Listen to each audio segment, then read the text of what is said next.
저는 회계사지만 세무사로 살아가고 있습니다. 저희 거래처 사장님들은 대부분 저를 세무사로 알고 계세요. 이제는 제가 회계사라고 설명하는 걸 포기했습니다. 안녕하세요. 반갑습니다. 평소에 저와 회계사님이 진짜 많이 듣는 질문이죠. 세무사와 회계사는 어떻게 달라요? 라는 주제에 대해서 얘기를 해보려고 합니다. 오늘도 어렵게 모신 회계사님과 이야기 나눠보는 시간 가져보도록 할게요. 결론부터 말씀드리자면 저는 회계사지만 세무사로 살아가고 있습니다.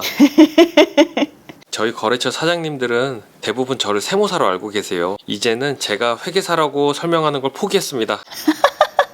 맞아요. 그만큼 사장님들한테는 이 세무대리인 시장이 회계사보다는 세무사를 더 떠올리게 되는 그런 시장인 것 같아요. 장부기장 시장만큼은 세무사 주도의 시장이 맞는 것 같습니다.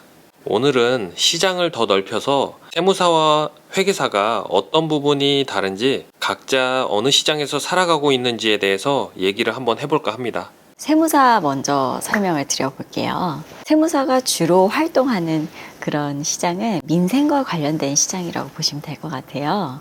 이게 무슨 말이냐? 자영업자, 소상공인부터 시작해서 기업까지 아주 가까운 곳에서 세무에 대한 솔루션을 제공을 해주는 스페셜리스트라고 보시면 될 것 같습니다. 사업자 등록증이 있으신 개인 사업자부터 법인 사업자까지, 그리고 1인 법인부터 큰 법인까지, 거기가 이제 메인 거래처가 되고요. 세금 신고에 필요한 장부를 만드는 그런 일을 하고 있다고 생각하시면 될 것 같아요.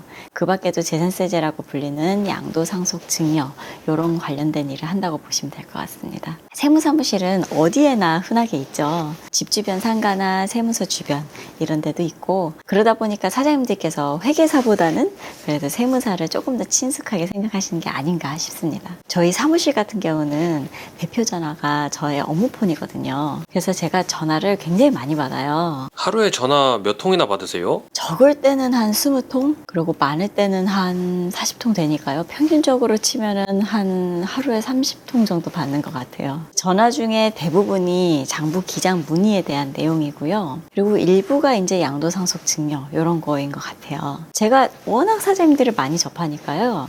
사장님들께서 세무사를 어떻게 생각하시는지 약간 감이 오는데요. 보통은 이제 전화하셔가지고 세무사한테 맡기면 세금이 확 줄어드나요? 이거는 세무사한테 물어봐야 된다고 하던데 맞습니까? 이제 이런 질문 해주시죠. 세무사가 하는 일은 보통 사장님들이 생각하시는 그거 맞는 것 같습니다. 직접 하시는 것보다 세무사한테 맡기면 세금 줄어들 수는 있어요. 근데 아까 회계사님도 말씀을 하셨듯이 이 분야의 스페셜리스트잖아요. 그러다 보니 무작정 세금만 줄이는 게 능사는 아니에요. 사장님들한테 이 어려운 세금에 대해서 상세하게 설명을 드리는 거, 그게 어떻게 보면 더 중요한 업무라는 생각이 듭니다. 아무리 재무제표 잘 만들어서 드리면 뭐합니까? 사장님들이 이렇게 보시면은 그냥 숫자가 많은 종이에 불과한 것이거든요. 그래서 중요한 거는 보이지 않는 숫자의 의미라고 생각을 해요. 대표님 지금 매출 추이가 이렇고, 그리고 작년에 비해서는 이익이 이렇고, 이 상태로는 세금이 얼마가 나옵니다. 이렇게 숫자의 의미를 사장님의 눈높이에 맞춰서 설명을 드리고, 이 상태에서 세금을 어떻게 줄이고, 그리고 계산합니다. 이런 거를 상세하게 알려드리는 것이 제 생각엔 주 업무다 생각이 듭니다. 그러면 회계사는 어떻게 다르냐라는 거죠. 회계사는 업무가 크게 감사, 세무, 파스 이렇게 나뉘는데요. 생소한 단어가 있죠. 파스 이거 붙이는 거 아니에요. 그냥 컨설팅이라고 생각하시면 됩니다. 저는 처음 빅펌에서 감사 업무를 시작해서 로컬 회계법인에서 세무를 배우고 지금은 세무사와 같은 업을 하고 있다고 보시면 될 것 같네요. 즉 회계사가 처음 시작할 때 업무할 수 있는 범위가 세무사보다는 굉장히 넓지만 결국 경력이 쌓이면 어느 한 분야에 깊이 들어가게 되는 것 같아요. 저는 세무 쪽을 선택한 것이고요. 그러니까 회계사님은 많은 분야 중에서 세무 쪽을 선택하신 제너럴리스트이신 거네요. 그죠? 그래서 스페셜리스트가 되신 셈인 거고요. 회계사가 세무사처럼 세무사무실 차리고 이렇게 사업을 하는 이런 경우 맞나요? 글쎄요. 보통 회계사는 세무사처럼 개업을 그렇게 크게 생각하지는 않는 것 같아요. 급여 수준이 상당히 높아서 개업이라는 것도 많은 선택지 중에 하나로 생각하는 것 같아요.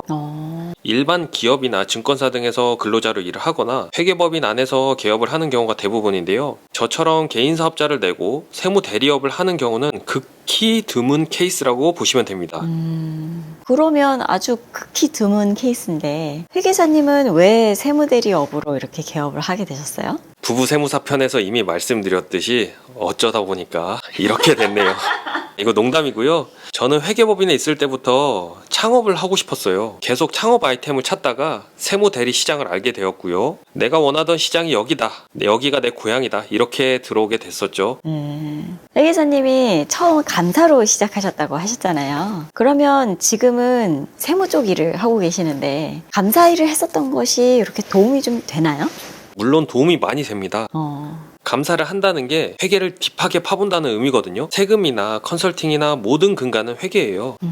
아주 기본 중에 기본이기 때문에 회계를 아주 깊게 해봤다는 건 경영 전반에 있어서 숲에서 나무까지 볼 수 있는 눈을 갖게 되는 것 같아요. 제가 항상 상담할 때 눈앞의 세금뿐만 아니라 대표님의 경영에 대한 본질적인 생각까지 같이 이야기를 하게 되는 것 같아요. 그래서 세금적인 이야기도 중요하지만 경영에 대한 숫자와 리스크 사이의 줄다리기에 대해 이야기를 많이 나누게 되는 것 같아요. 맞아요. 대표님은 답답해서 저희를 찾아오신 거잖아요. 세금이든 경영이든 대표님께서 직접 이게 판단이 힘드시거나 아니면 판단하시는 데 있어서 아이디어가 좀 필요하신 그런 경우가 있으신 것 같아요. 제가 지금 경력이 12년 정도 됐는데요. 이 정도 되면 대표님이 물어보는 것에 대한 답변뿐만 아니라 저의 의견까지 말씀드리는 게 맞는 것 같아요. 그렇죠. 그래서 저는 제가 대표님 입장이라면 이렇게 의사결정할 것 같아요.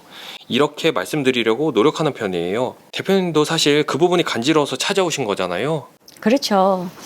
이제 그런 부분을 상담을 저희가 해드리는 게 대표님들께서 되게 좋아하시는 것 같아요. 세금은 이익을 따라가지만 결국 경영은 매출을 견인하잖아요. 사장님들께서 저희 청아랑 함께 해주시는 것이 사실은 세금뿐만 아니라 세금 앞에 있는 경영에 대한 고민을 함께 나누는 것이라고 생각을 하거든요. 매출이 이렇게 오르는데 좀 걱정이 돼요. 세금 많이 나오면 어떡하죠? 사업 아이템을 하나 더 하고 싶은데 이건 어떻게 해야 되나요? 개인 사업자인데 법인으로 언제 넘어가야 되죠? 직원은 언제 뽑고 급여 관리는 어떻게 해야 됩니까? 이런 전반적인 질문들에 대해서 같이 방향을 좀 잡아 나가는 것 같습니다. 또 저희는 세무사와 회계사가 같이 있는 사무실이다 보니까 회계사적인 관점과 세무사적인 관점에서 둘의 의견을 한 번에 들으실 수 있는 장점이 좀 있는 것 같아요. 그쵸. 또 세무사님과 저의 의견이 항상 같은 것만은 아니더라고요. 맞습니다. 저희가 의사결정에 도움을 드릴 수 있게끔 의견을 제시하는 거지 결국 의사결정은 대표님께서 하시는 거잖아요. 이런 점 때문에 저희 서비스에 만족하시고 좀 이렇게 소개도 많이 해주시고 그런 게 많은 것 같아요. 그래서 이 영상을 보시는 사장님들 모두 대박 나셨으면 좋겠습니다. 오늘은 여기까지. 감사합니다.